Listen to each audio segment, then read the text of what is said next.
28 फेब्रुवारीला सुरू झालेल्या इराण अमेरिका युद्धाला आता 8 दिवस झालेत. मागच्या 8 दिवसात मिडल ईस्टमध्ये अनेक घडामोडी घडल्या. एकीकडे अमेरिका आणि इस्रायलकडून इराणवरती सातत्यानं हल्ले होत आहेत. या हल्ल्यांना प्रत्युत्तर देताना इराण सुद्धा अमेरिकेच्या मित्र देशांवरती हल्ले करतोय. या युद्धात आतापर्यंत दोन्ही बाजूंनी 5000 पेक्षा जास्त बॉम्ब आणि मिसाईल टाकण्यात आलेत. यात सर्वाधिक नुकसान इराणचं झालंय. इराणमध्ये आतापर्यंत 1200 पेक्षा जास्त लोकांचा मृत्यू झालाय, तर हजारो लोक जखमी झाली आहेत. मात्र एवढं सगळं होऊनही इराण अजून शरण आलेला नाही. सुप्रीम लीडरची हत्या झाल्यानंतरही इराणने शस्त्र टाकलेली नाहीत. उलट मागच्या काही दिवसात इराण आणखी आक्रमक झाला आहे, एवढा की यामुळे अमेरिकेसारख्या महाशक्तीला घाम फुटायला लागलाय. इतक्या दिवसांपासून इराण जे मिसाईल अटॅक करत होता तो फक्त ट्रेलर होता. आता युद्धाच्या एका आठवड्यानंतर इराणनं आपला मिसाईलचा खरा साठा बाहेर काढल्याचं बोललं जातंय. यामुळे अमेरिकेचा बाजार उठण्यास सुरुवात झाली. नेमकं घडतंय काय? इतक्या दिवसांपासून इराणनं आपला मिसाईलचा साठा लपवून ठेवला होता का? आता त्यांनी नेमका कोणता साठा बाहेर काढलाय? यामुळे अमेरिका आणि इस्रायलला कसा फटका बसतोय समजून घेऊया या व्हिडिओमधून. नमस्कार, मी चिन्मय आणि तुम्ही पाहताय बोल भिडू. सगळ्यात आधी युद्धाच्या सुरुवातीला इराण काय करत होता ते पाहू. अमेरिका आणि इस्रायलनं 28 फेब्रुवारीला तेहरानवरती हल्ला करून इराणचे सुप्रीम लीडर खामेनेई यांची हत्या केली. ज्यानंतर या युद्धाला सुरुवात झाली. सुरुवातीला इराण अमेरिका आणि इस्रायलवरती शाहेद 136 या ड्रोन्सने हल्ला करत होता. या ड्रोनचा स्पीड अत्यंत कमी असतो, तसंच हे ड्रोन्स जमिनीपासून फार कमी उंचीवर उडतात. त्यामुळे सुरुवातीला अमेरिका आणि इस्रायलच्या डिफेन्स सिस्टीमला त्यांना इंटरसेप्ट करणं अजिबात अवघड गेलं नाही. सुरुवातीच्या 2 ते 3 दिवसात अमेरिकेने इराणचे अनेक ड्रोन्स पाडले. सक्सेस रेट तब्बल 97% होता. मात्र इथंच इराणनं अमेरिकेचा गेम केला. कारण सुरुवातीला इराण ज्या ड्रोननं हल्ला करत होता त्या एका ड्रोनची किंमत $20,000 ते $30,000 एवढीच होती. तर इराण ज्या मिसाईलनं अटॅक करत होता त्या एका मिसाईलची किंमत $1,00,000 ते $5,00,000 एवढी होती. मात्र या ड्रोन आणि मिसाईलला इंटरसेप्ट करण्यासाठी अमेरिका थाड, एरो 3 यांसारख्या अत्यंत ॲडव्हान्स इंटरसेप्टर मिसाईल्सचा वापर करत होता. या एका मिसाईलची किंमत तब्बल $10,00,000 ते $15,00,000 एवढी आहे. म्हणजेच इराणच्या $20,000च्या ड्रोनला पाडण्यासाठी अमेरिका $10,00,000च्या मिसाईलचा वापर करत होता. अमेरिकन डिफेन्स तज्ज्ञांच्या म्हणण्यानुसार समजा इराणला एका ड्रोनच्या हल्ल्यासाठी $1चा खर्च येत असेल, तर अमेरिकेला तो ड्रोन इंटरसेप्ट करण्यासाठी $20,000 ते $30चा खर्च येतोय. इराणनं अमेरिकेचा गेम केला तो अशा प्रकारे. महत्त्वाचं म्हणजे इराण एकाच वेळी अशा प्रकारे अनेक ड्रोन्सना अटॅक करत होता. त्यापैकी सगळेच ड्रोन्स पाडणं अमेरिका आणि इस्रायलला शक्य होत नव्हतं. बहुतेक ड्रोन्स पाडले जात होते, मात्र एकाच दुसरा ड्रोन इंटरसेप्ट व्हायचा नाही, तो टार्गेटवरती जाऊन पडायचा. यामुळे मोठं नुकसान व्हायचं.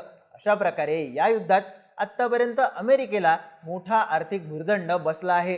खरं तर इराणकडे अत्यंत ॲडव्हान्स्ड आणि तितक्यात स्वस्त मिसाईलचा साठा असल्याचं म्हणलं जातं. इराणच्या IRGCनं मागच्या वर्षी मार्च महिन्यात एक व्हिडिओ रिलीज केला होता.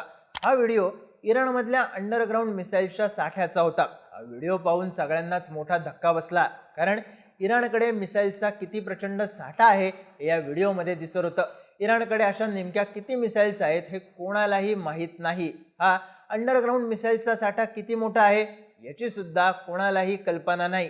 आता असं बोललं जातंय की सुरुवातीच्या काही दिवसात इराण ज्या मिसाईल्सने अटॅक करत होता त्या मिसाईल्स जुन्या स्टॉकमधल्या होत्या. या मिसाईल्स संपल्यानंतर आता इराण नव्या स्टॉकमधल्या आणखी ॲडव्हान्स मिसाईल्सनं अटॅक करायला लागलाय. त्यामुळे मागच्या 2-3 दिवसांपासून इराणचे हल्ले आणखी तीव्र झालेत. पण इराणनं मिसाईल्स आणि ड्रोन्सचा हा एवढा मोठा साठा जमवला कसा? त्यांनी युद्धाच्या सुरुवातीला वापरलेले स्वस्त पण घातक ड्रोन्स बनवले कसे? जाणून धक्का बसेल. पण यासाठी इराणला अमेरिकेचीच मदत झाली आहे. झालं असं की डिसेंबर 2011 मध्ये इराणच्या उत्तर पूर्वेला असलेल्या खामशार भागात अमेरिकेचा एक ड्रोन पडला होता. हा RQ-170 सेंटिनल ड्रोन होता. त्यावेळी या ड्रोनला अमेरिकेचा अत्यंत आधुनिक सर्व्हेलन्स ड्रोन मानलं जायचं. सुरुवातीला अमेरिकेनं हा ड्रोन त्यांचा आहे हे नाकारलं. मात्र नंतर इराणच्या सरकारनं ड्रोनचा व्हिडिओ रिलीज केला. ज्यानंतर तत्कालीन ओबामा सरकारनं तो ड्रोन अमेरिकेचा आहे हे मान्य केलं. अमेरिकेनं इराणला हा ड्रोन परत देण्याची मागणी केली, पण इराण अमेरिकेला ड्रोन परत देणं शक्यच नव्हतं. यानंतर इराणने अमेरिकेच्या ड्रोनचं रिव्हर्स इंजिनिअरिंग सुरू केलं. या माध्यमातून इराणनं 3 नवे ड्रोन्स तयार केले. यापैकीच एक ड्रोन आहे शाहेद 136. आता या युद्धामध्ये इराण याच ड्रोनचा वापर करून अमेरिका आणि इस्रायलला घाम फोडतोय.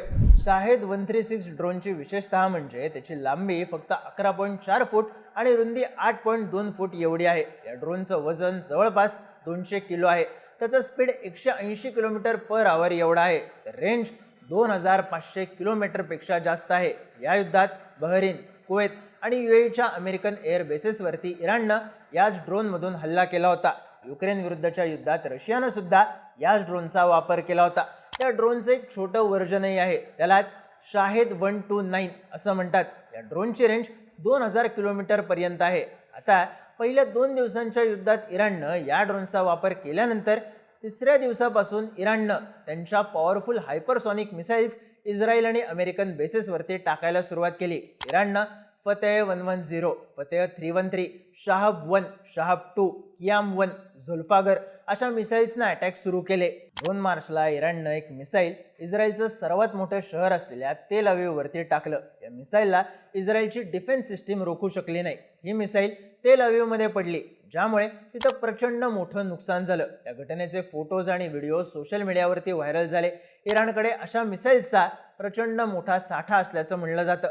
हा साठा इराणमध्ये अंडरग्राऊंड ठेवलाय. आता युद्धाच्या 2-3 दिवसांनंतर इराणनं हा साठा बाहेर काढलाय आणि त्या माध्यमातून अमेरिका आणि इस्रायलवरती हल्ले करणं सुरू केलंय. पण इराणनं मिसाईल्स आणि ड्रोन्सचा एवढा मोठा साठा जमवला कसा, हा साठा अंडरग्राऊंड ठेवला कसा, ते सांगतो. इराणनं 1984 पासूनच अशा प्रकारे मिसाईल्सचा साठा जमवण्यास सुरुवात केली होती. या वर्षी झालेल्या इराण-इराक युद्धात सद्दाम हुसेनच्या इराकनं इराणच्या शहरांवरती अनेक मिसाईल्स डागल्या होत्या. यामुळे इराणचं मोठं नुकसान झालं. या युद्धामध्ये 5000 पेक्षा जास्त इराणी नागरिक ठार झाले, तर 20,000 पेक्षा जास्त नागरिक जखमी झाले. या युद्धानंतर इराणला समजलं होतं की त्यांना स्वतःचं रक्षण करण्यासाठी मिसाईल्सचा साठा जमवावा लागेल.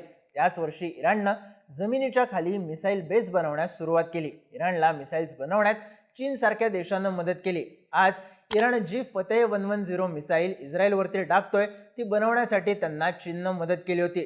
खुर्रमशाह इराणची आणखी एक घातक मिसाईल मानली जाते. ही मिसाईल बनवण्यासाठी त्यांना उत्तर कोरियानं मदत केली होती. अशा प्रकारे अमेरिकेच्या निर्बंधांनंतरही इराणनं चीन आणि उत्तर कोरियाच्या मदतीनं मागच्या 40 वर्षात मिसाईल्सचा मोठा साठा जमवलाय. सध्या अमेरिकेविरुद्धच्या युद्धात इराण याच मिसाईल्सचा वापर करतोय. सुरुवातीला इराणनं शाहेद 136 सारख्या स्वस्त ड्रोन्सना अटॅक केला, पण या ड्रोन्सना रोखण्यामध्ये अमेरिकेचा भरपूर पैसा खर्च झाला. अमेरिका आणि इस्रायलच्या डिफेन्स सिस्टीमवरती सुद्धा यामुळे मोठा ताण आला.